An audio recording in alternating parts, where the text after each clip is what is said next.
Boa noite. Além de armas e celulares, uma cela fora dos padrões foi descoberta durante uma vistoria no complexo penitenciário Anísio Jobim, hoje pela manhã. A operação, que contou pela primeira vez com a ajuda do Exército Brasileiro, usou tecnologia de ponta, empregada em países dominados pelo terror e o tráfico. Do lado de fora, policiais do batalhão de choque da Rocan se preparavam para a revista. O helicóptero da PM deu apoio à operação.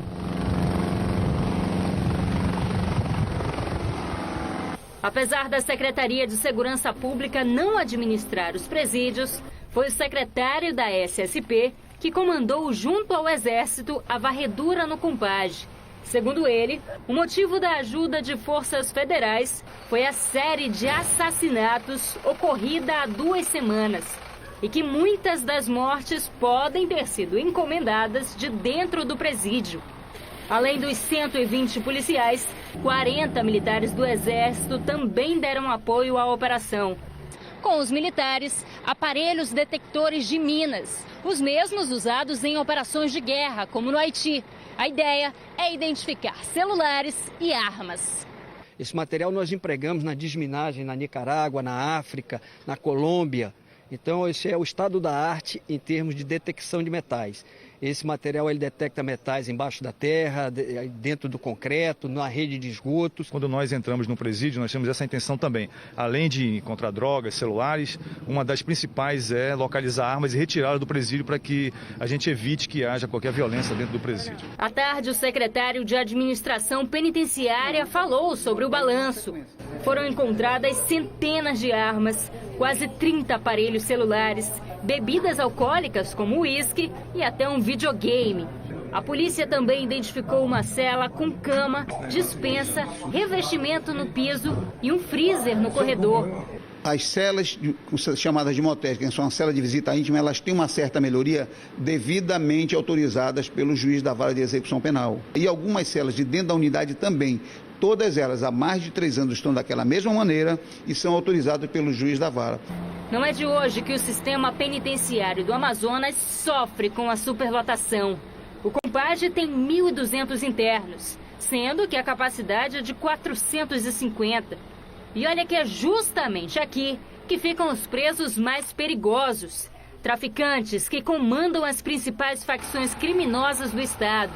Apesar disso, somente agora, no segundo semestre do ano, é que as autoridades resolveram realizar a primeira revista no local. A gente trabalha no sentido de demonstrar, porque nós sabemos que o Estado tem o controle, mas vamos demonstrar para a população que nós temos o controle e que o crime organizado não comanda nem dentro nem fora dos presídios as suas atividades criminosas. É o que a gente espera. E agora à tarde, peritos oficiais do Amazonas decidiram paralisar as atividades na semana que vem. Vamos falar ao vivo com a repórter Teia Morel. Boa noite, Teia. O que o movimento espera desta vez e de que forma a população pode ser afetada? Boa noite, Natália. A gente já vem... Boa noite, Amanda. A gente já vem noticiando várias vezes, né, aqui no A Crítica na TV e nos outros telejornais, os problemas pelos quais a perícia está passando. Falta de material, falta de valorização dos profissionais, né, e uma infraestrutura totalmente inadequada para fazer o tipo de trabalho que eles realizam. Aqui ao meu lado está a Fernanda Versiani, que é a diretora administrativa do sindicato. Fernanda, que outros problemas vocês identificaram, né, que geraram essa assembleia e essa decisão de paralisação? Boa noite, Teia, a todos. Bom, entre todos os problemas até agora enfrentados, essa falta de estrutura, falta de condições de trabalho, nós temos que levar nosso material próprio para poder trabalhar muitas vezes, tirar até dinheiro do bolso. Ainda tem essa questão de que nós estamos desde o ano passado tentando fazer uma negociação com o governo que acabou nos excluindo de um plano de reestruturação das carreiras da Polícia Civil. E naquele momento, inclusive, dentro da Assembleia Legislativa, no momento da votação, inclusive nós tivemos o apoio dos deputados naquele momento e ainda o próprio governador em fala na rádio repetiu que essa injustiça seria corrigida. E, infelizmente, após esgotados aí todo este ano já praticamente, nada foi feito para corrigir essa injustiça. Então, por conta disso, hoje os períodos estiveram reunidos e decidiram por essa paralisação de 12 horas na segunda-feira. Uma pergunta que a gente precisa responder, Fernanda, é justamente em que isso afeta a população, né? Essa paralisação de 12 horas vai ser por 12 horas consecutivas, vai ser operação padrão? Bom, inicialmente nós decidimos por paralisar completamente as atividades durante 12 horas na segunda-feira e isso pode acarretar problemas no atendimento a acidentes de trânsito com vítima lesionada, com vítima fatal, a necrópsias, corpo de delito, tráfico de drogas e outros atendimentos de TCOs, locais de crime. Tá? Todo o âmbito da perícia mesmo. Nenhum desses serviços vai funcionar durante essas 12 horas? Exatamente. Este é o nosso plano para tentar sensibilizar o governador em relação à perícia criminal, aos peritos e à valorização. Bem, Natália, e quem quiser mais informações, né, sobre essa paralisação, os peritos fizeram uma carta aberta que está no Facebook do sindicato, explicando todos esses motivos e realmente dizendo o porquê que vão paralisar por 12 horas. Amanda. Obrigada, Téia, pelas informações. Daqui a pouquinho a gente volta a conversar com você. E a Polícia Civil prendeu hoje uma quadrilha com drogas, armas e até câmeras de monitoramento. As informações com o repórter Márcio Paz Barreto. A equipe Apocalipse de policiais civis do 3º Distrito Integrado de Polícia aqui do Petrópolis prendeu hoje uma quadrilha que comandava o tráfico de drogas aqui no bairro de Petrópolis e também parte do bairro Japim. Com eles, a polícia apreendeu 4,5 kg de entorpecentes, sendo skunk, oxi, pasta base, cocaína, R$ 679 em dinheiro, balança de precisão, 1,5 kg de rejunte, 4 câmeras de monitoramento, armas, munições, inclusive munição de .40 e outros objetos também. A gente conversa aqui com o delegado titular do 3º DIP, Fernando Bezerra. Delegado, foi uma grande apreensão e que desarticulou uma quadrilha que comandava aqui, inclusive bem equipada, né? Trabalhamos em cima desse fato na investigação de 2 meses e meio, a partir de denúncias informando que os indivíduos estariam fornecendo drogas para os adolescentes do colégio.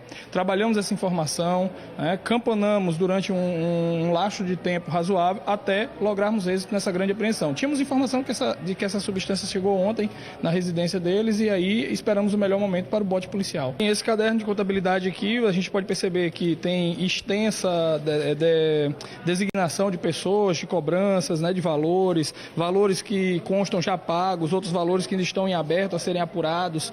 Então, com certeza, envolvimento de outras pessoas nessa organização aqui. E o que acontece com eles agora, delegado? Eles estão autuados em flagrante pelos 4 crimes, tráfico de drogas, associação para o tráfico, corrupção de menores e também posse ilegal de arma de fogo de uso restrito. Seguirão para a cadeia pública, ficam à disposição da justiça e a gente espera que esse pessoal fique recluso por bastante tempo, para que acalme um pouco a sociedade aqui da nossa área. Okay, obrigado pelas informações. Márcio Paz Barreto para o A Crítica na TV.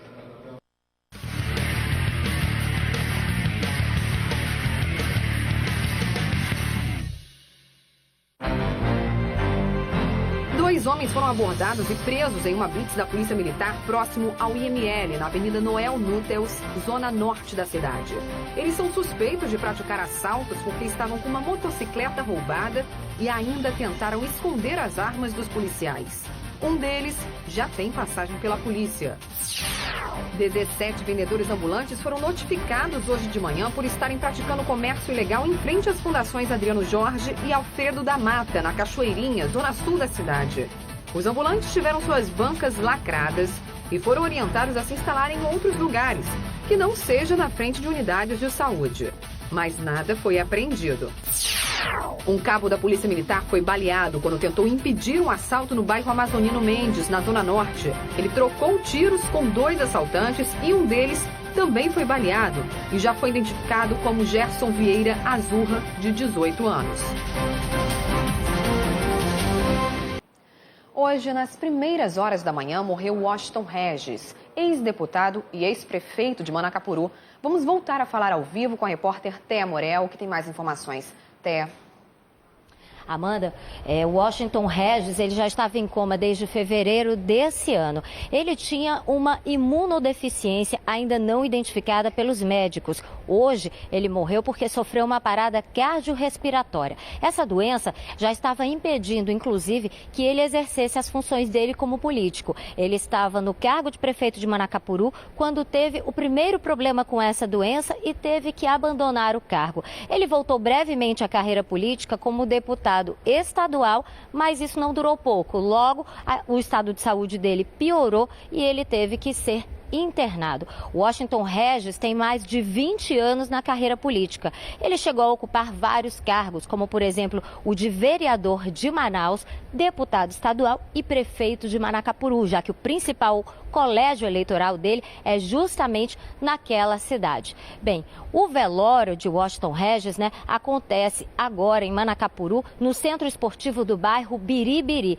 Mas haverá também um velório aqui em Manaus, na Assembleia Legislativa do Amazonas. E essas duas cerimônias, essas duas homenagens são abertas ao público.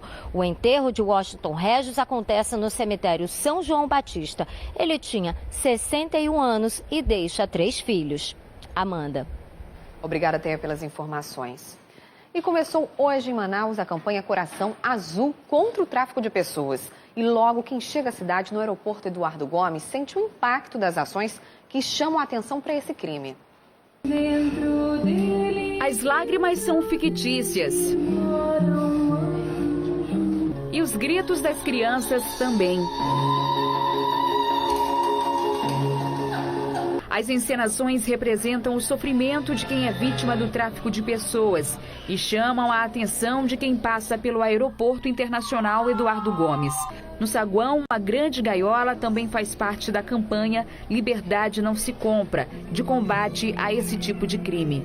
O tráfico de pessoas talvez seja o crime que viola mais direitos fundamentais da pessoa humana, porque passa obrigatoriamente pela concepção do mercado e do comércio que você faz com a vida das pessoas, com o corpo das mulheres, especialmente na questão do tráfico para fins de exploração sexual. Nós dizemos que são 3 colunas que facilitam o tráfico. Primeiro, é a impunidade. A impunidade, porque se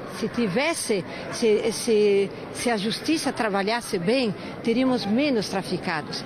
A impunidade, a pobreza e a pessoa vendida e revendida. De 2011 até agora, o Amazonas registrou 21 casos de tráfico humano, 19 deles de exploração sexual, casos internacionais.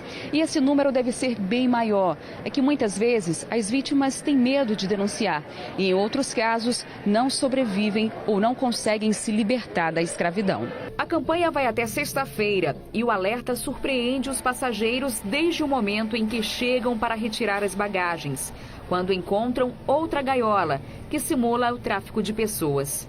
Isso acontece muito no nosso país, principalmente daqui do Brasil para fora. O nosso objetivo é impactar realmente para conscientizar a nossa população, conscientizar os nossos usuários, os nossos passageiros, enfim, todos os nossos clientes. A gente espera que surja efeito essa campanha. E você sabia que é possível evitar desenvolver a AIDS, mesmo depois de ter contato com o vírus HIV? Esse tratamento já existe no Brasil há algum tempo, mas agora o procedimento mudou. Segundo especialistas, está mais fácil se proteger da doença. E a gente mostra como ter acesso a essa medicação aqui no estado. Estes 4 medicamentos fazem parte da prevenção pós-exposição. Juntos, eles são capazes de combater o vírus HIV mesmo depois do contágio. Agora, o que muda principalmente é o tempo de tratamento. Esse protocolo ele veio mais simplificado do ponto de vista da duração do acompanhamento, que reduziu de 6 meses para 3 meses, que é um período confiável, no acompanhamento desses pacientes. E também mudaram as medicações mais simples, medicações com menos efeitos colaterais, de mais fácil aderência. O tratamento é acessível para os casos de violência sexual, exposição ocupacional, quando o profissional se expõe ao vírus, e de relação sexual desprotegida, quando o casal não usa camisinha e há suspeita em relação à saúde do parceiro. A pessoa que se expôs a uma situação de risco, teve uma relação sexual, rompeu a camisinha ou não usou camisinha, depois ficou preocupada, ele tem direito a procurar um serviço de saúde nas primeiras 72 horas. Isso é importante nós frisarmos. Depois disso, nada mais nós podemos fazer. Quem precisar, basta procurar a Fundação de Medicina Tropical com um documento de identidade. Depois de passar por uma consulta médica, o paciente começa o tratamento. Os efeitos colaterais não são tão fortes, mas é preciso ter cuidado. Os principais efeitos que a gente observa no paciente são os náuseas, vômitos, a sensação do estômago cheio, que a gente chama de plenitude, pode apresentar diarreia e algumas pessoas podem apresentar alergia às substâncias que fazem parte da medicação. Mas também tem medicações que a gente pode fazer associado que aliviam esses sintomas. Apesar dos avanços no tratamento, a especialista adverte. A principal arma ainda eficaz contra o vírus da AIDS é o uso da camisinha. Essa é mais uma medida de proteção, mas as pessoas não devem relaxar da prevenção e devem sim continuar usando o preservativo. Mais da metade dos empresários de Manaus ainda não pagou a taxa anual do Alvará, um documento que garante o funcionamento regular dos empreendimentos comerciais na cidade. Um prejuízo que pode chegar a 28 milhões de reais para o município. O número foi divulgado pela Secretaria Municipal de Economia e Finanças. Das mais de quase 60 mil empresas cadastradas na CEMEF, aproximadamente 60% ainda não pagaram a verificação regular, a taxa que mantém o alvará de funcionamento em dia. Esse documento é uma autorização do município para que qualquer empreendimento funcione na cidade. E quem deixar de pagar pode ter complicações. Vai criar uma dívida, vai ter problema de certidão negativa, né? E daqui a pouco tem um problema de cobrança judicial, isso pode até prejudicar o comércio. Para se regularizar, basta acessar o site da CEMEF e no link Empresas, Alvará e selecionar a opção Pagamento, que ainda pode ser parcelado. Dos 46 milhões de reais esperados pela Prefeitura, até agora apenas 18 milhões foram pagos, o que compromete a arrecadação. Para o subsecretário, a crise econômica é um dos motivos da inadimplência. Outra razão seriam as empresas inativas que continuam abertas. Muitos deles, às vezes, param de funcionar, a atividade encerra por algum motivo e eles não comunicam, eles não fazem o processo de baixa. Aqui na Prefeitura eles precisam pelo menos comunicar que eles estão inativos, porque senão a Prefeitura presume que eles estão ativos e continua lançando a taxa todo ano. E olha, quem tiver dúvidas ou quiser mais informações sobre o Alvará, pode ligar para o call center 156 da CEMEF. Apesar da crise, Manaus tem vagas de trabalho sobrando para pessoas com necessidades especiais. O Ministério do Trabalho alega que muita gente não procura emprego para não perder os benefícios do INSS. Mas para alguns portadores de deficiência, a maior barreira ainda é o preconceito. Este homem esconde o rosto porque tem medo de ser rejeitado em um emprego. Ele tem um problema que afeta a visão e está desempregado há quase um ano. Eu peguei a conta em outubro, devido à crise, né? E quando foi em fevereiro eu comecei a deixar os currículos em recursos humanos, na portaria de empresa. E dessas empresas que eu já deixei, algumas me chamaram. A gente faz a prova, preenche a ficha e manda aguardar. E, ó, daqui a 5, daqui a 10 dias a gente vai ligar. E nesse período eles não ligam, porque acaba um mês, entra outro mês e nunca chamam. De acordo com ele, apesar das empresas serem obrigadas a manter uma cota de deficientes, muitas tentam burlar a fiscalização. Elas pedem o laudo atualizado e o nosso currículo, para uma eventual proteção contra os fiscais do trabalho. Porque o fiscal do trabalho, chegando nessas empresas, elas estão respaldadas com o laudo atualizado e com o nosso currículo. E a LEC nós estamos trabalhando. As empresas que têm mais de 100 funcionários, por exemplo, têm que ter no mínimo 2 funcionários com necessidades especiais. Empresas com mais de 1.000 funcionários precisam ter 5% das vagas ocupadas por pessoas com deficiência. De acordo com a Superintendência Regional do Trabalho, as fiscalizações não são feitas apenas com os laudos. O MTE pede documentos como carteiras de trabalho e todas as informações são checadas no CAGED, o Cadastro Geral de Empregos. A auditora fiscal explica que as vagas estão sobrando. Existem cerca de 14 mil vagas de trabalho reservadas para deficientes e apenas 4.200 estão ocupadas.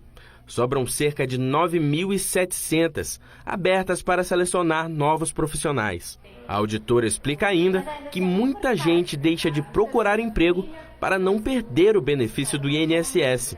Normalmente o salário de uma empresa é maior do que o benefício que você recebe do INSS, muitas vezes tem planos de saúde, tem cesta básica que a empresa recebe, mas o principal ganho não é esse. Eu acho que o principal ganho realmente é o motivacional, é o social. Você vai sair de casa, você vai se tornar útil, você vai ver que você está gerando lucro para a empresa, você vai ver que você é capaz, assim como o seu vizinho, assim como o seu amigo, seu colega, você também pode, você é capaz de produzir.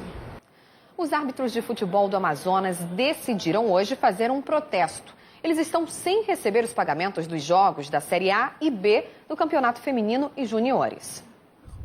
Segundo o presidente da Associação de Árbitros do Amazonas, as dívidas ainda são desde o ano passado. De acordo com a associação, só da Série B de 2014, a dívida é de R$20 mil.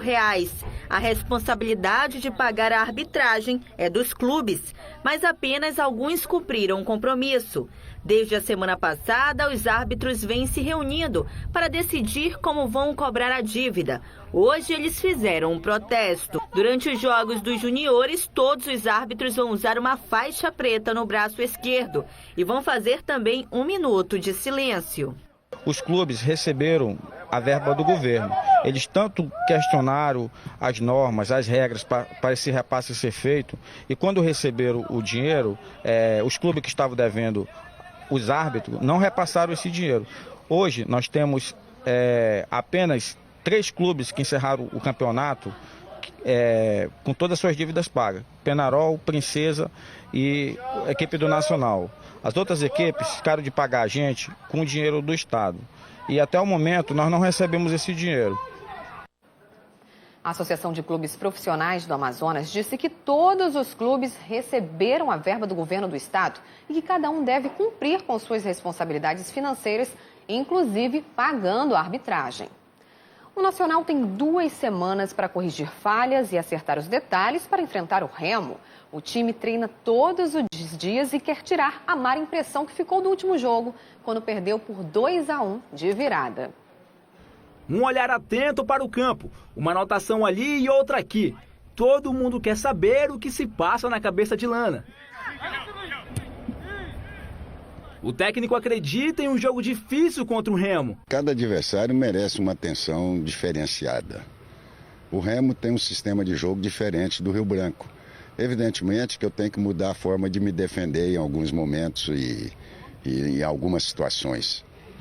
Pode haver uma mudança na forma de marcar, um ou outro jogador pode sair, entrar outro com outra característica. O meia Danilo Rios, destaque do time no último jogo contra o Rio Branco, encara a partida contra o Remo como uma decisão. A gente tem condições totais de vencer o Remo aqui em casa, sabemos que vai ser um jogo difícil, mas a gente está trabalhando forte para que a gente possa vencer e voltar aí a conquistar vitórias, né, e dar uma sequência boa no campeonato. Os jogadores que não participaram da última partida ou entraram no segundo tempo fizeram hoje um rachão contra os juniores. E se a torcida anda meio desconfiada com o grupo, os números estão aí para provar o contrário. O time venceu 21 das 27 partidas disputadas este ano, aproveitamento superior a 70%.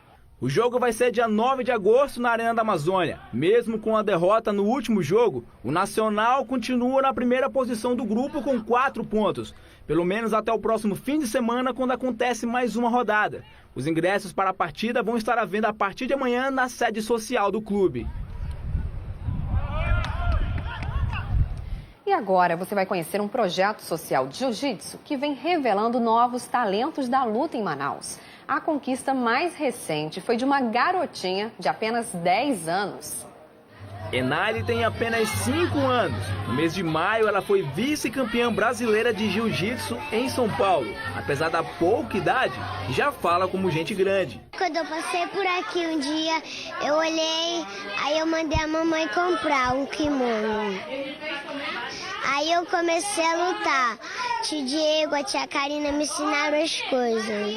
Eu adoro muito praticar esporte. A mãe da atleta disse que o amor da filha pelo esporte foi à primeira vista. A paixão que fez com que a menina superasse alguns medos. Quando é filha mulher, a gente tenta levar para o balé, para uma aula de dança e uma outra coisa. Ela não quis nada disso. Ela se apaixonou por luta livre, se apaixonou pelo esporte mesmo, quis o jiu-jitsu, a gente incentivou. Isso vem dela mesma. A atleta é mais uma revelação do esporte amazonense e só não vai disputar o Mundial da modalidade porque não tem idade mínima imposta pela federação. Mesmo assim, o coração da mãe se enche de orgulho. Ah, muito orgulho, né? Porque essa família toda incentiva, né? Os avós, os pais. E a gente faz de tudo, do possível ao impossível para ela viajar. Para Eliane, essa caminhada se torna mais gratificante quando o resultado vem depois de muito sacrifício. É o dinheiro para inscrição, é o dinheiro para tirar a carteirinha, pagar a alimentação, essas coisas, porque é muito caro, é um custo muito caro, né? A gente conseguir passagem, então a gente fica na correria. Muitos pais fazem bingo, fazem rifas, a gente procura fazer eventos. Enali faz parte do projeto social da Academia Nova União Kids, que reúne crianças de 2 a 17 anos com um objetivo: formar novos campeões. Temos em torno de 200 crianças do bairro do Alvorada, ajudando a tirar essas crianças da droga, do meio da rua, tentando ocupar elas com esporte. E não tem coisa melhor do que o jiu-jitsu.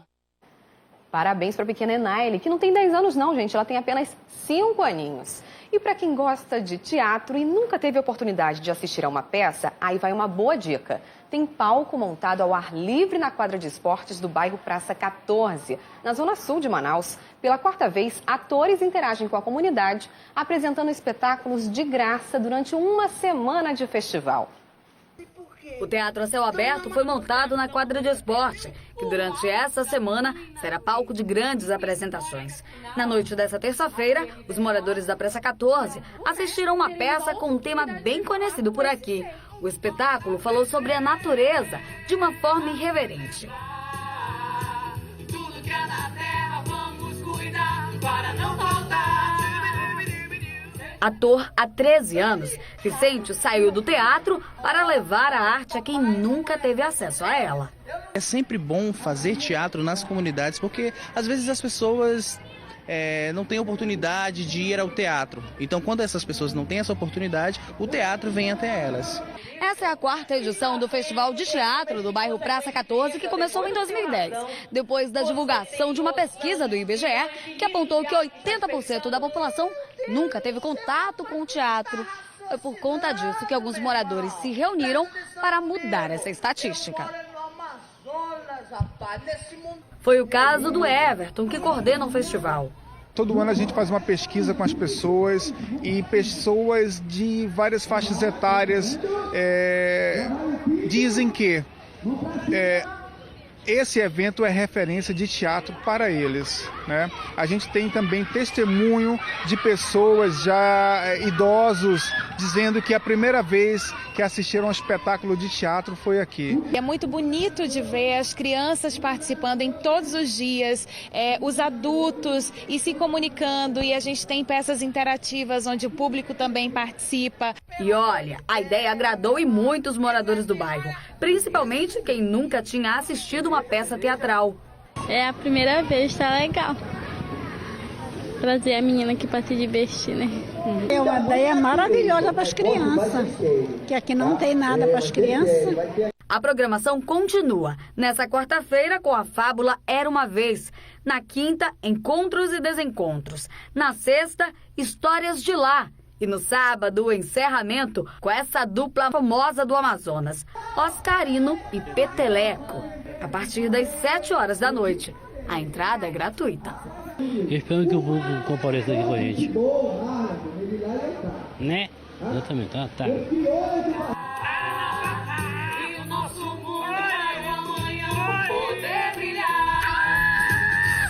Tá aí uma excelente dica. E fotografar faz parte da rotina de muita gente, principalmente para quem tem um smartphone nas mãos. Mas tem aqueles que ainda investem em fotografias mais produzidas. E é aí que entram os books profissionais, que com criatividade estão se especializando no público mirim e conquistando as mamães.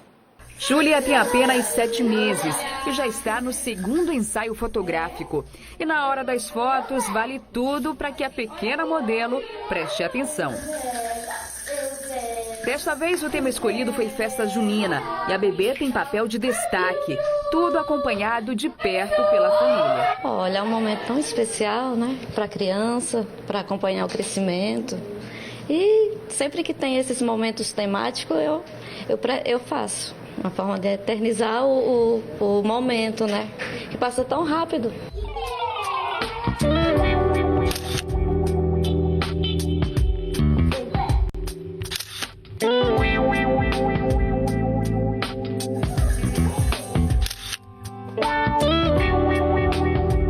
Trabalhar com esse público diferenciado existe muita paciência e preparo. O cenário, os brinquedos, ambiente, tudo é preparado para que as crianças fiquem bem à vontade. Além do preparo técnico, lógico, precisa de muita paciência, que é primordial, né? E criatividade, né, também, e ficar agitando a criança, que às vezes ela chora, cansa rápido, então tem que ter tudo isso.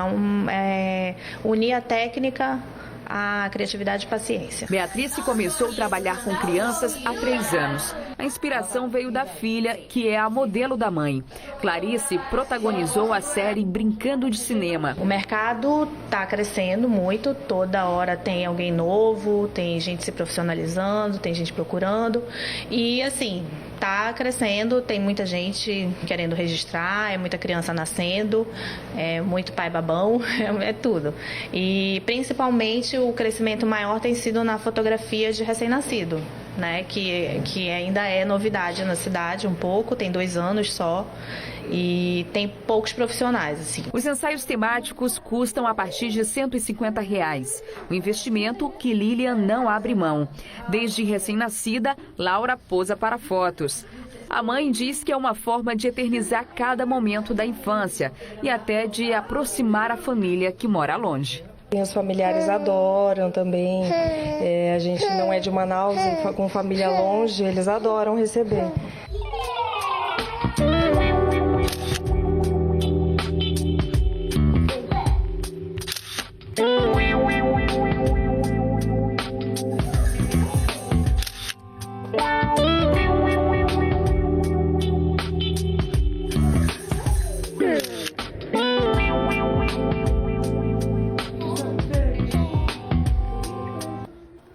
Realmente, com tanta fofura assim, fica difícil, né? Os pais não quererem registrar cada momento dos pequenininhos.